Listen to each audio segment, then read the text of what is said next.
Today we are reading Rainbow Weaver by Linda Elevitz Marshall. What what does the cover show you?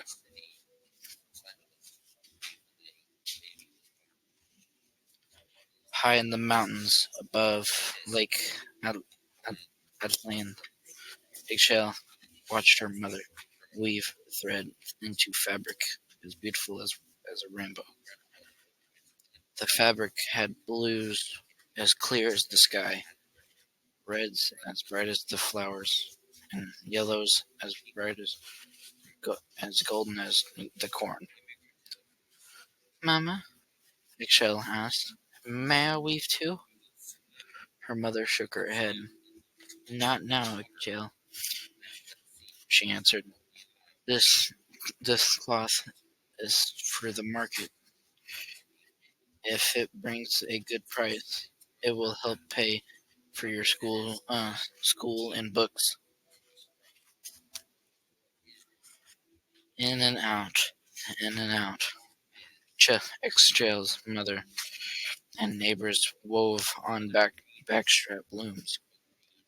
They wove as their mothers, grandmothers, and great grandmothers have done before, as women had done for more than 2,000 years. After a while, Eggshell asked, Mama, may I weave now? Again, her mother shook her head. Count threads with me, my love. I'll show you how we make designs. Eggshell and her mother counted together. Height, ich, with each additional color, the cloth grew longer and the design prettier. Shell reached for some thread. Please, she asked. No, my love, she answered her mother. You are still too young.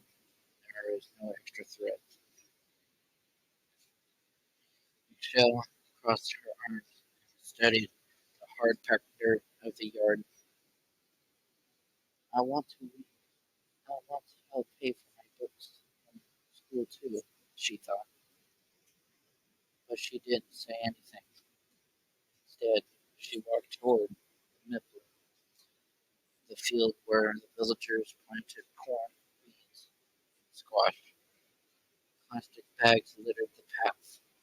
Day after day, more bags were tossed from the windows of passing vehicles or discarded by people returning from the market. No one could use all the bags, and there was nowhere to put them. What do you think she's going to plan on? Putting the bags aside, Pushing the bags aside, Eggshell gathered branches and sticks. Some of the sticks were long, some were short. She carried the sticks and branches home, and then tied them together. What are you doing? The neighbor asked. Making a mirror, Eggshell answered. Her mother smiled. Eggshell, she said, we don't have any extra thread. I know, Mama, she answered. I won't take any. Eggshell tied one end of her loom to a tree. Then she gathered tall blades of fragile grass.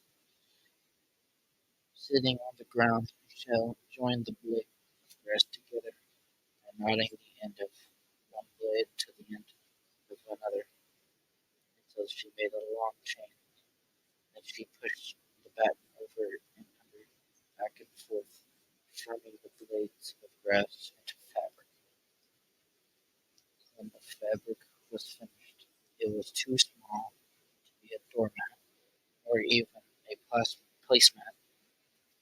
It was too scratchy to wear as a bracelet. Worst of all, it was a dull greenish white. The fabric was far too small, far too scratchy, and far too dull for anyone to buy. Eggshell knew it would never sell. Disappointed, Eggshell took another walk, climbing the path the villagers took to bring sheep up the mountain. She saw a clump of black wool hanging from a branch. Eggshell took the wool under her belt. She noticed more clumps of black and white wool dotting the grasses, sticks, and plants. Uh, Eggshell gathered this wool, tucked it in it under her belt too. At home, Eggshell turned and twisted the wool, spinning it into a long, thick strand of yarn. Then, over and under, back and forth, she pushed the button and wove the yarn to fabric. Eggshell looked at what she had woven. The fabric was thick and heavy. The colors were boring. Tiny pieces of grass and dirt were stuck in the fabric.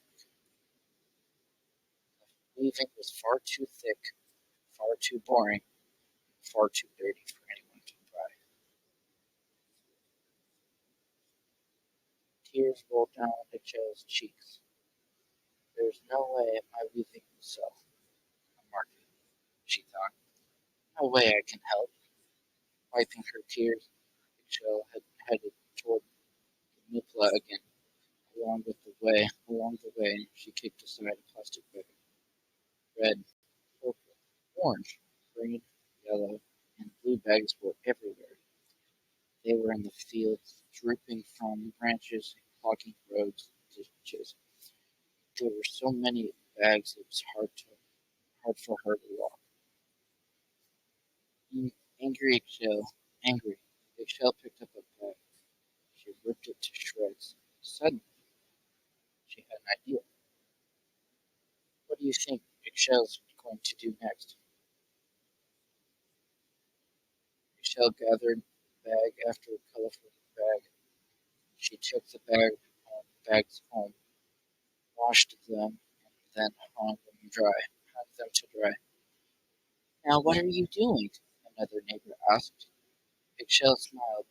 You'll see, she answered.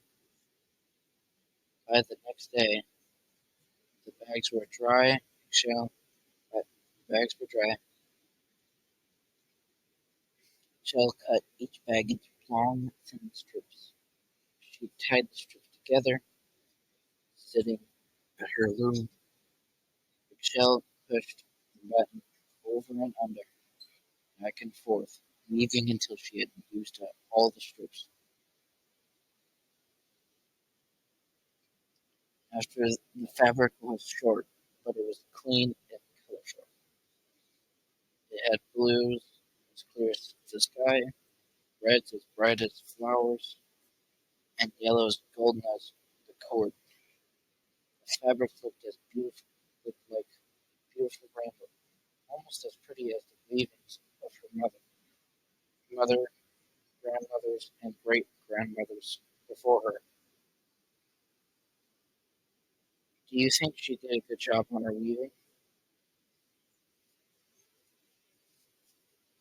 Wondering what else she could make with plastic bags, Eggshell headed back to the middle as she gathered more bags. The path looked cleaner and the countryside prettier.